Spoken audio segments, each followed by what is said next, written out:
Authoring in low code is straightforward and super approachable, and that's the whole point. However, it might feel like a black box since you don't know what's happening under the hood. Still, because with low code you trade control for simplicity.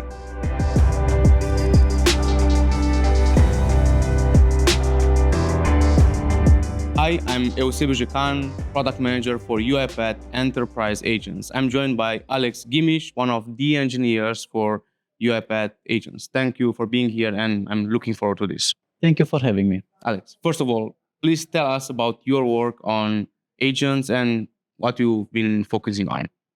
I'm working on Agent Builder, specifically on the design time experience, the agent's runtime, Autopilot, and Linting. Can you demystify low code for us? For instance, for someone that is new to Agent Builder, what are the key points they should know before getting started? Low code agents are not magic. They are goal-driven software components that combine a declarative visual layout with LLM-based reasoning to autonomously solve multi-steps tasks across systems. Instead of handwritten control flow, they combine configuration, reusable components, and connector-based tool invocations to perform retrieval, validations, transformation, and transaction execution. Typical architecture consists of a planner, an executor loop, a tool registry with typed input and outputs, context management like RAG on enterprise knowledge, and policy enforcement like human-in-the-loop approval gates. With that, let's talk about the design experience and how one can get started. And to that point, is there any design pattern or design sequence that one should keep in mind when designing with Agent Builder? Yeah. Okay, let's talk about the agent design time experience. This is basically a canvas where you can edit your agent. You can configure agent goals and instructions. You can add tools like API workflows, RPA workflows. You can connect MCP servers, and you can even use other agents. And you get a model selector. So that means you can select the best LLM for your use case, and you can configure model settings like temperature or max output tokens. It may sound hard and pretty big at first, so this is where Autopilot comes into play. Autopilot is our chat-like agentic solution that helps you build your agent. It has knowledge on all the tools in your tenant, all the context in your tenant, and it also has knowledge on how to help you iterate on your agent. Talking with Autopilot is like talking with a really experienced AI engineer. You come with specs, you tell Autopilot the specs, and then Autopilot will ask you for more details to frame the need better, and then it will suggest the best tools that you need to use to solve your problem. Yeah. And now I'm wondering, during the design experience, how do I know if I'm on track? And by on track, what I mean, how do I know if the agent design has clarity, completeness, coherence? And maybe if it doesn't, do I get notified? And if I get notified, do I also get a clear guidance on what to do and how to fix that? This is where our linting capabilities come into play. Our linting capabilities allow you to spot agent problems before you actually run it. It helps you with quality, consistency, and maintainability. We identified a class of problems like prompt clarity and completeness, conflicting instructions, and agent anti-patterns. And we created a specialized LLM check for each of them.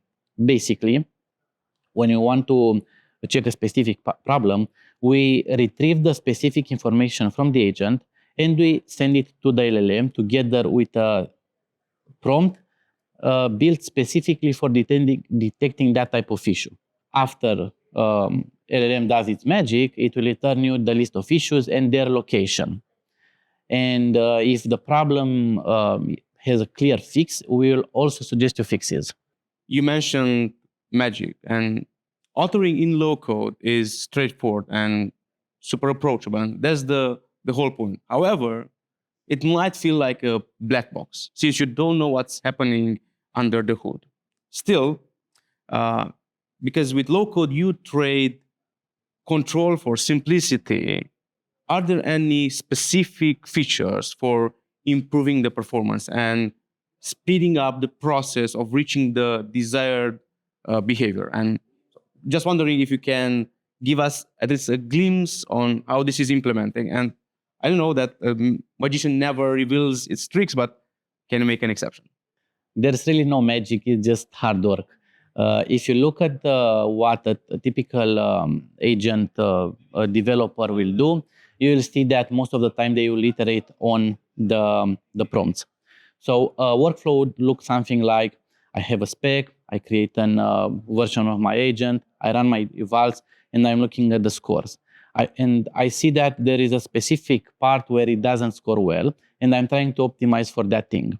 Then I'm going back to the agent, and I'm trying to optimize the prompt. And then I rerun the agent, the evals, and then I look at the scores. This process takes a lot of time.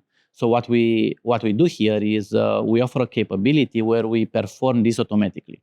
So once you have a working agent, a bare-bone working agent, we can speed this process up by generating agent candidates and then running your evals on each of them. And then we are looking at the scores.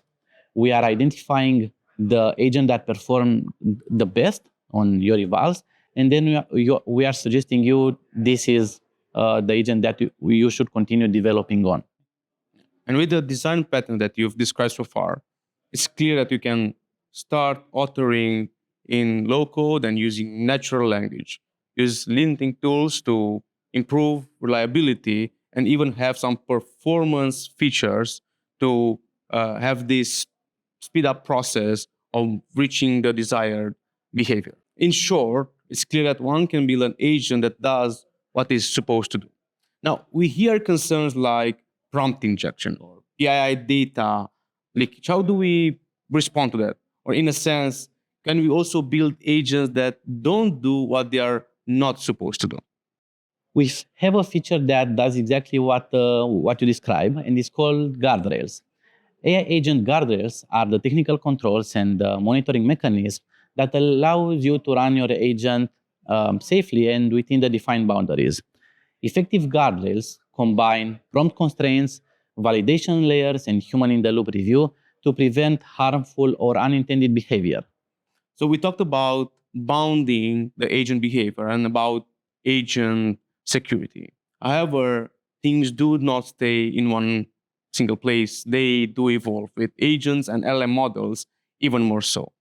When new LLM models are released, how and when do they become available in Agent Builder? And maybe more important than that, if we have already agents in production using a specific LLM model, what is the process of changing, updating that model to benefit from this evolving world of LLMs? You're right. Agent world is evolving very fast, and new, better, cheaper, faster models are coming very fast. And we took that into consideration. In UiPath, models are reaching Agent Builder via controlled release process. When a vendor releases a new model, we benchmark it for cost, accuracy, latency, and security behaviors. After it met our bar, we enable it in Agent Builder so that you can go to the model selector, choose the new model, and use it in your agent. The selection of the new model is controlled by you. And basically what happens is for deployed agents, if you want to switch to the new model, you can open your agent in Agent Builder, you can select the new model, you can run your evals, and only after the validation process is done, you can publish the new agent version and use it into production. One last thing before we wrap up. We know that the road to coded agents can start in low code. Now, can you walk us through the low code to coded conversion experience within Agent Builder? We see this as a very common use case going forward, so we wanted to make sure that running a low code agent or a converted agent is the same. So we've built a unified runtime framework that both low-code agents and coded agents run on top of. To understand better, let me walk you through what happens in each case. So a low-code agent is represented as a JSON that contains details about the prompt, the tools it's using, the model and model configuration, and other agent metadata. When you run the low-code agent, we deterministically translate the JSON into code. Now, when you convert the low-code agent into a coded agent, the same process happens, which means we take the JSON and we convert it into a coded agent. And the code is the same in both cases. So that means whenever you decide to switch from a low code to a coded, you can do this without worrying that your agent capabilities will lose on the way. So would you say that that is a lossless conversion? Yes. Okay, cool. Thanks for your time. Appreciate your input and the clarity on those subjects. Thanks for having me.